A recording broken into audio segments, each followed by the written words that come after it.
हे पहा आता चालू कसं करायचं माहिती का? हं. तो जो चेंज ओव्हर स्विच आहे तो 0वर करायचा. पहिले करू करा 0वर. हां ठीक आहे. आता आपल्याला ती मोटर चालू करायची आहे 3 पेजची. तर तो चेंज ओव्हर स्विच 3वर करा. 3 हां केला. आता खालचा टोगल स्विच ऑन करा. थांबा. करा आता खालचा टोगल स्विच ऑन करा. ऑन केला. ठीक आहे. आता 1 मिनिटांनी मोटर चालू होईल.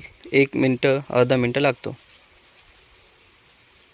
आणि इथं पण पाहायचं, इथं बी तुम्हाला दिसन की आता कोणता मोड चालू आहे. आपण मोटर चालू केली आहे की आहे आता SPC मोड 3 असं आलं. फ्रिक्वेन्सी वगैरे दिसते. आता करंट दिसत आहे.